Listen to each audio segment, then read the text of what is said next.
Hello and welcome to episode 7 of the Monday Night Review. I am crouched on a sofa in my office under a blanket, trying desperately to drown out the sound of my 1,000,001 children and husband and dogs and phone notifications, which I seem to have not managed to switch off on my computer. Thanks so much for all your amazing feedback on last week's episode with Frank Turner. It was lovely to have a chat with him.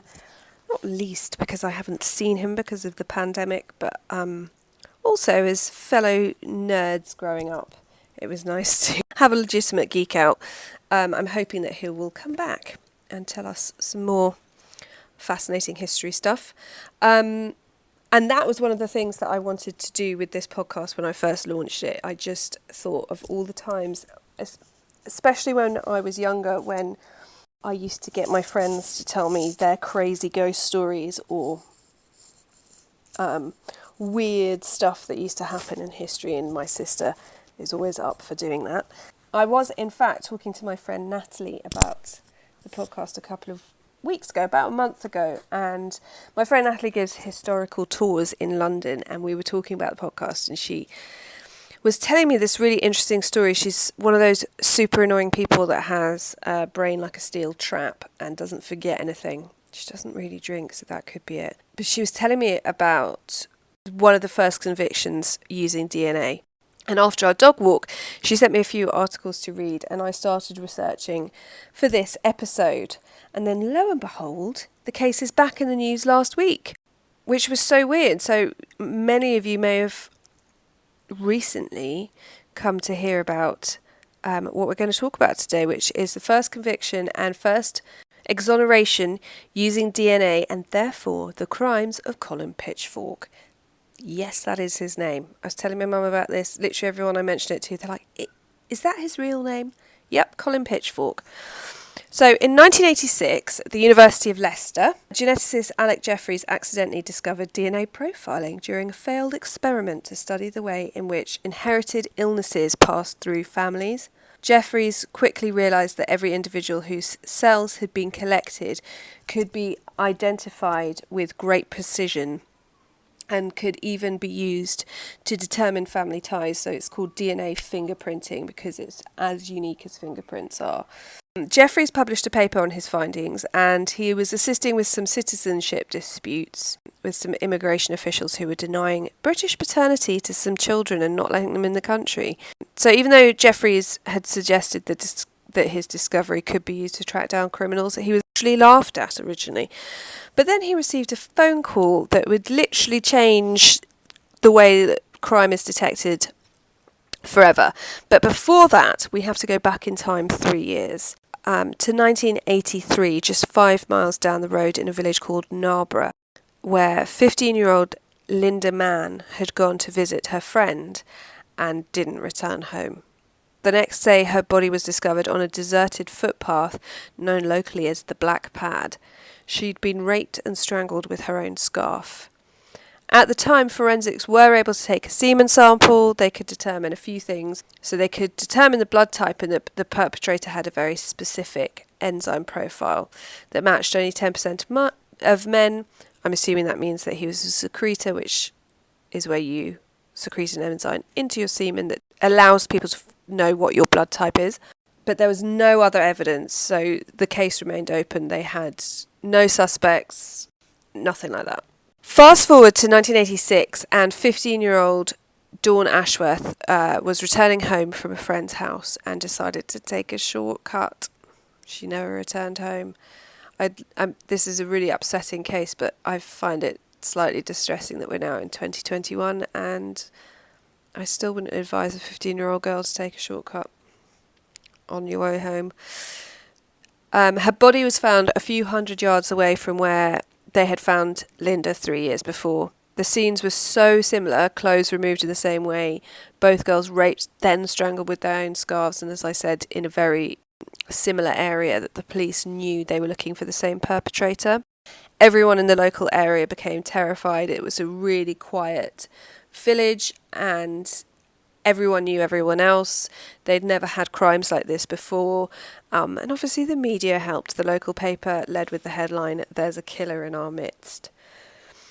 In 1983, for the Linda Mann case, the police had no one to arrest. They had no one to go for. But after discovering Dawn's body, they arrested 17-year-old Richard Buckland, who was an acquaintance of Dawn's. He had learning difficulties, and he seemed to have more information on the murder than had been released to the press.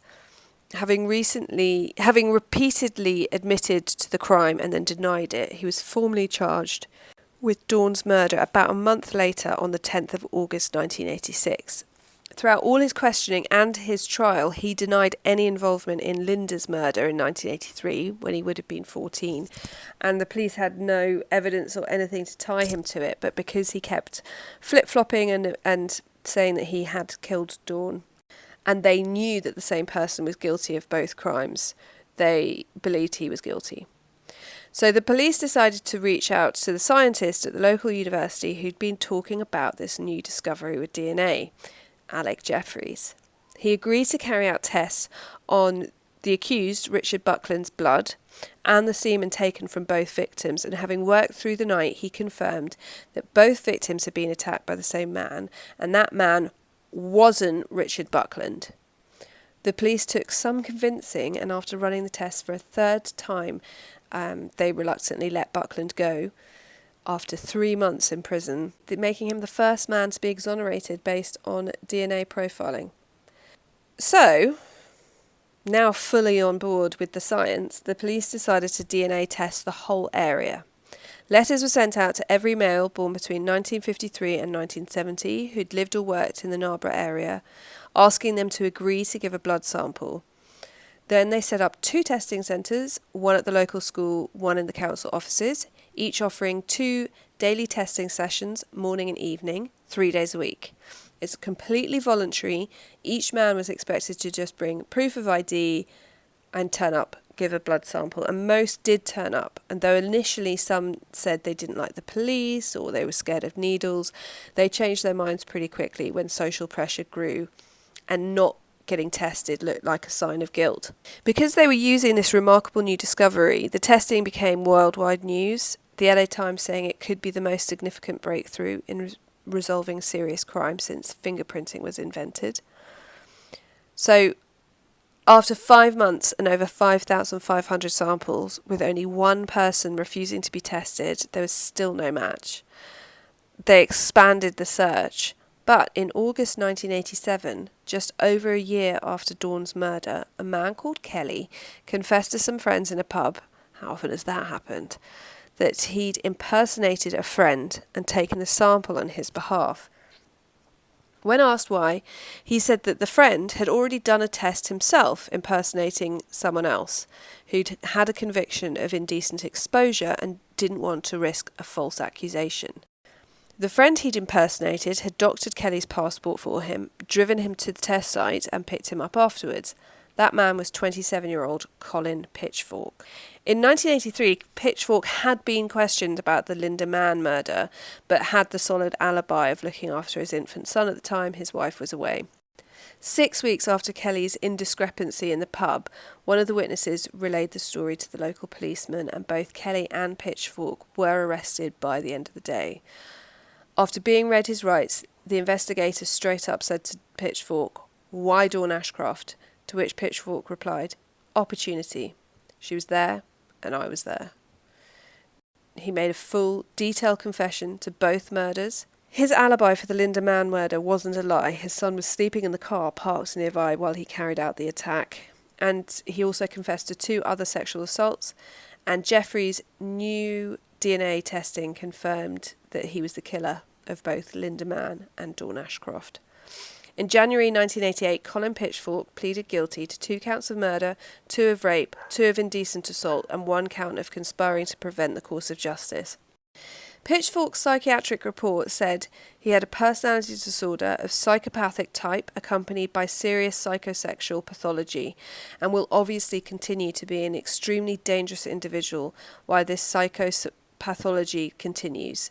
He was given a life sentence, which at the time meant 30 years. Because Pitchfork pleaded guilty, the new DNA evidence wasn't required to make the conviction, so technically this isn't the first conviction made using DNA profiling. But as a result of this case, the Home Office took immediate steps to ensure that the new DNA profiling was incorporated into everyday policing. And since then, it's estimated that over 50 million people have had their DNA tested in criminal investigations, perhaps securing the conviction of over 1 million criminals.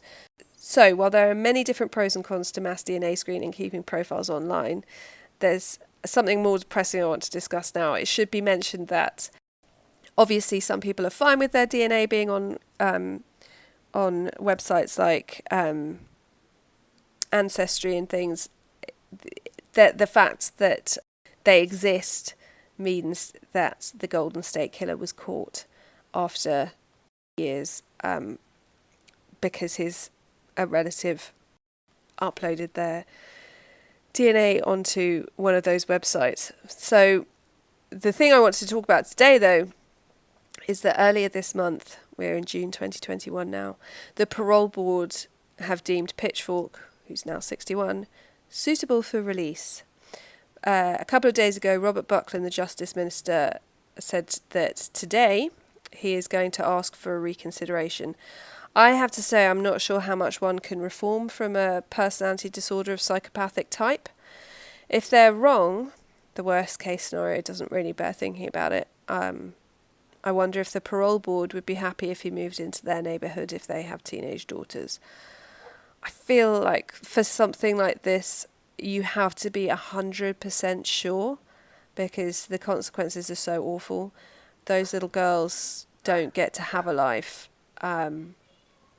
30 years in terms of the length of a life. If someone dies at 30, they're considered extremely young. He's served 33 years. That's not life to me. And even more disturbingly, he was denied parole in 2018. So what's happened in those 2 years to make him suddenly safe to release? 31 years in prison didn't do the trick, but the last two have. The government cannot directly block the release of a prisoner, just ask for a reconsideration in the case. And I really hope it's successful, but the past 3 years, the Secretary of State has made about 32 submissions to keep someone in prison. Only 8 went to a full reconsideration, and out of those 8, only 1 led to a longer sentence. So the odds are not good. The Leicestershire community are obviously very upset. I have no idea how the families must be feeling. One of the prosecution lawyers on the original case described Pitchfork as manipulative, chilling, and showing no remorse, and that he felt deeply uncomfortable about the release. In more positive news, Alec Jeffreys is now 71. I think he still works at the University of Leicester, and in 1994 was knighted for his service to genetics. His techniques for genetic fingerprinting and DNA profiling are now used worldwide. Anyone who watches any true crime or any crime drama knows about DNA profiling. And that's all down to one man's scientific accident in a lab in a university in the 80s. So don't be afraid of failure. Some of the greatest discoveries come from it. I will be back next week. I'd love to hear your favourite true crime, paranormal, badass women of history stories. I'm going to put the email in the show notes because I cannot remember what it is. Or you can find us on Instagram and Facebook at The Monday Night Revue, spelt REVUE. And I will see you next week. And until then, be kind, stay safe, and always check the back seat before you get in the car.